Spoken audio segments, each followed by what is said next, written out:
Like, oh, that upset you? Are you kidding? Like, great. Thank you. Now, it's something we talked about in another show about people, being concerned about their idea getting stolen. I know that now everybody's lawyering up. It used to be in the film business that you could actually send your screenplays to producers. And now if you do that, it comes back in an envelope from their lawyers saying nobody's read this. Right. I hope Jane doesn't mind me saying, but in a way, she did that with you to get you on the show. Some people might call it stalking, right? But you went to great lengths to reach out to John in the traditional way. Well, I did, what'd you do? but and then I tried playing hard to get and telling him we've talked to 10 other people too. But no, we wanted somebody on the show to give good advice, and I kept reading answers on the internet, and I kept noticing the same guy's face there. And I knew that if I wrote on his Twitter feed, I could see he was kind of putting people off there. He was politely answering, but not actually committing. Right. And I didn't want to go through the venture capital because I knew he had to have a secretary. So I shouldn't say how I got to you. I don't have a secretary. But that's You okay. don't? But why did you? I don't mind if you say. So why did you respond? Did you appreciate what she did or how she reached you? So your email, I remember it distinctly. It was very thought out. It was you were sort of saying, hey, John, this might be a good opportunity for you. You obviously enjoy the teaching element and helping start a community. You're part of this community. Here's another way for you to build on that. No, it was good. I mean, obviously it worked. I think I immediately responded and said, sure, if I can help. Today we brought him a bottle of French wine. I know. When I drank half of it, which is why I have no idea what we're talking about right now.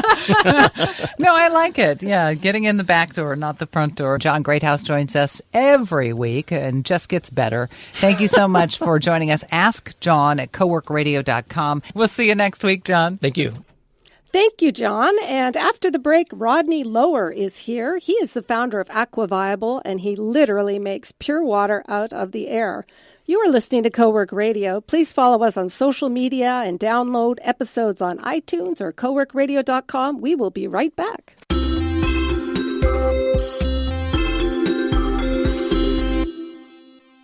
Hi, it's Catherine Raymock. Are you buying or selling a home? See Compass Realtor Terry Ryken. I went to Terry because of his reputation and experience, but was quickly taken by his genuine enthusiasm. It's that combination that truly sets him apart. Terry specializes in properties in Montecito, Hope Ranch, Santa Barbara, and Santa Ynez Valley, and has 39 years of experience as an agent and broker. There are so many realtors to choose from, but only one Terry Ryken. Find out for yourself. Google search Terry Ryken. Do you have a special event coming up? Go to Zoto's for all your party needs. At Zoto's, they offer packages for birthday parties, corporate and team building events, accompanied, of course, with a light show, DJ, delicious food, bowling, and full bar. Call 967-0128, where the staff will help you plan and execute an exciting event, all within your budget.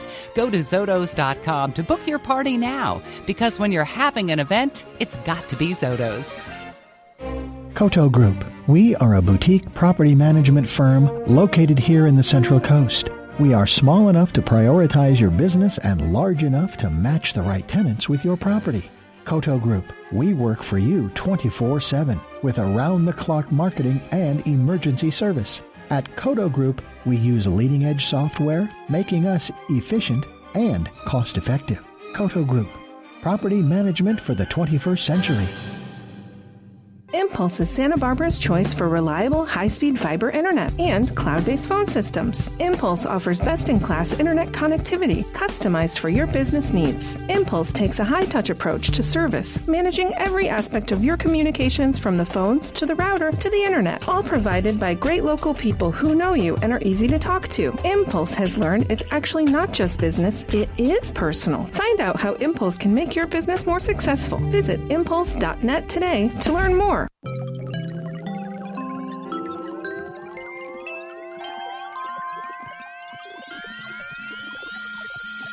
And welcome to Cowork Radio. I'm Catherine Raymock.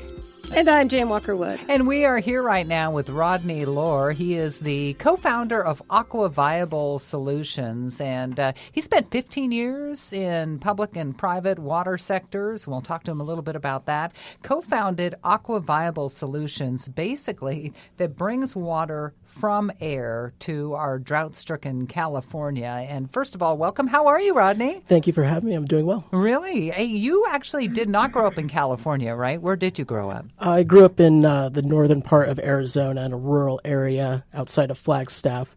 My graduate school mentor, he helped with the Brin at UCSB back in the day, and I worked under him and encouraged me to actualize my research findings and move to Santa Barbara. So how did the idea come to you?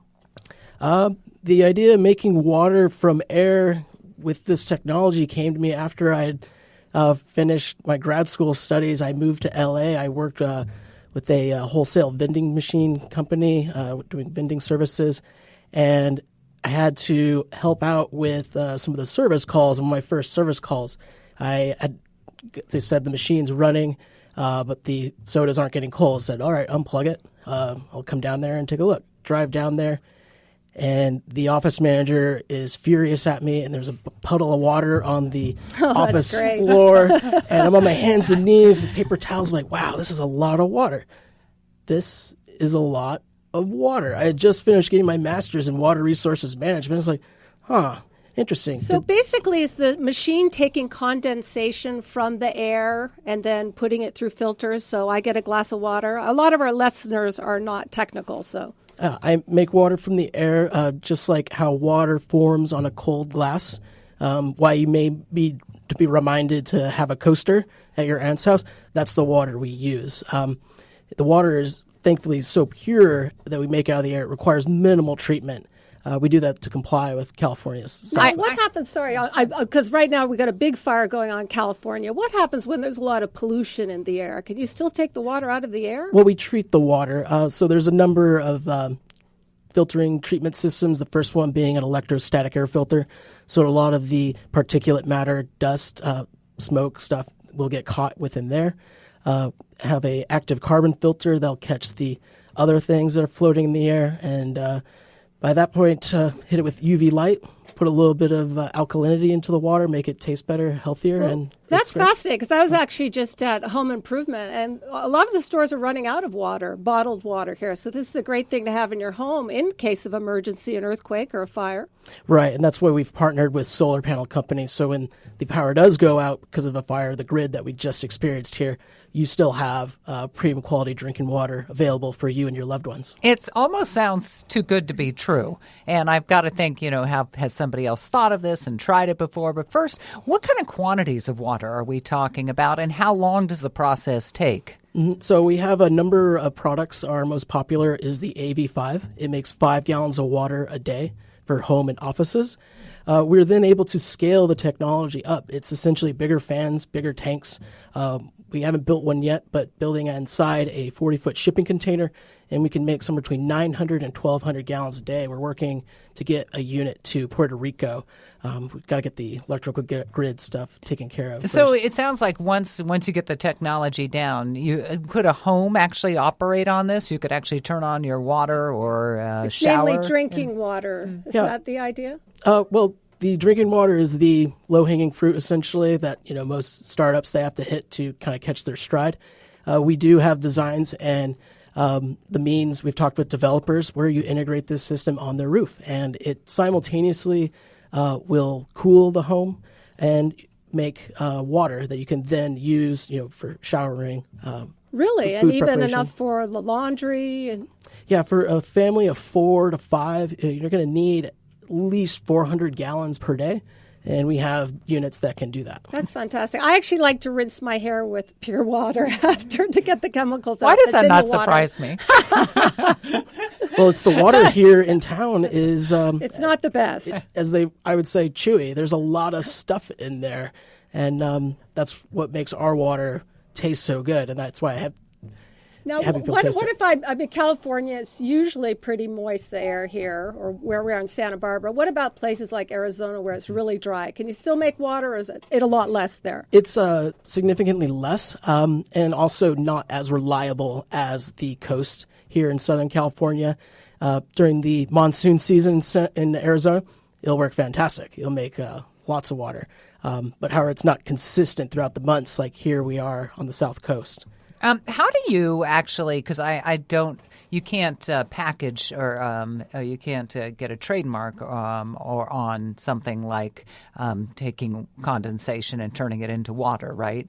Or a patent, I should say, rather. So how are you protecting your idea? Because it seems like there might be others that come after you. Were there some that came before you?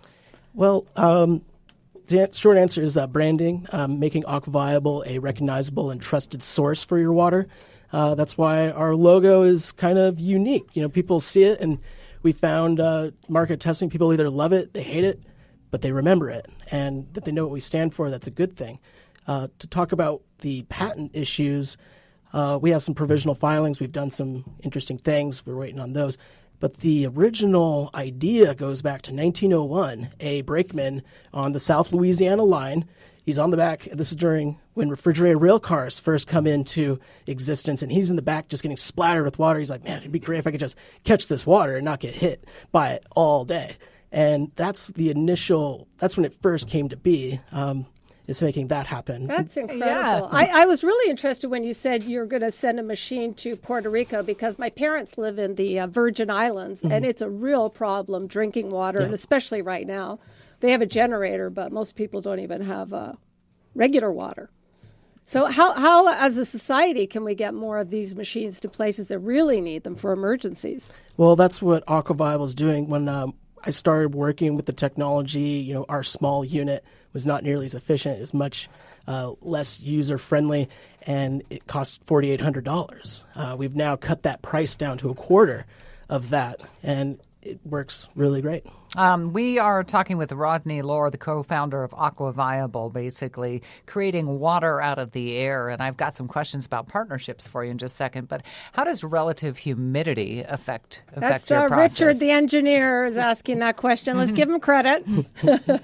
No, you're absolutely right. That's the water we start with. We treat that water that's in the air, and it's the relative humidity, as long as it's 35% or higher. Our technology works great. It makes me happy knowing it's efficient. It's between 7 to 17 cents electricity per gallon. Anything below the 35% threshold, it's just a decline in production and thus efficiency, and I get uncomfortable with it being a tech nerd like that. Now, you're a member of Impact Hub here in Santa Barbara. Why did you join a co-working facility? I initially needed a place to test my prototypes. They were all in my apartment, and it was like mad scientists look at their buckets and machines torn apart. And so Dan Farrick, the founder of Impact Hub, I had met with him months before and was basically calling him every other week, like, when are you guys opening? When are you guys opening? And he's like, well, we can do a soft opening in June because there was a space in the downstairs area. I was able to get a deal. There's a window, a desk, and then, importantly for me, there's a drain in the back because I'm making lots of water, and it was still prototype phase, and I wasn't having a product I could stand by and be like, oh, this is great. Aren't you also using their 3D printer? You talked to me once about something about 3D printing. Yeah, we did some rapid prototyping, just testing some various configurations of the surface area and working with the condenser coils, which was, we could do that much quicker with the So it's like plastic. a mini makerspace down there at the hub, too. Yeah. So what I did is I did printed out a 3D design of it that was hollow that I could fill with ice water, and then I could measure and see the production rates between the different designs. So it was really nice. When I look at you, I don't see mad scientist, by the way. But if you put on a white lab coat, I don't know, maybe. Were you always that? Did you have that even as a child? I've definitely been a tinkerer. I've definitely destroyed my fair share of lawnmowers and VCRs. And I've always had sort of that inventive mind. In middle school, I came up with, was like, oh, we could use electromatics to make this motor, and da-da-da. I was like, I turned to my teacher, I was like, look, I could make this happen, and this is how much it'll do. He goes, well, what's your energy use on it? I was like, oh, it's this. He goes, this try it at 110. What are your calculations? I was like, oh. And he then explained to me how direct current induction electric motors work and how it's a continuous circular current, how it is efficient. Okay, But I'm now not understanding what you're talking about. And which brings me to my next question, because you're definitely a scientist. How do you do marketing, or do you have a partner who does that who Absolutely. speaks English? Absolutely. Absolutely. That was something early on. I recognized that that's not my strength.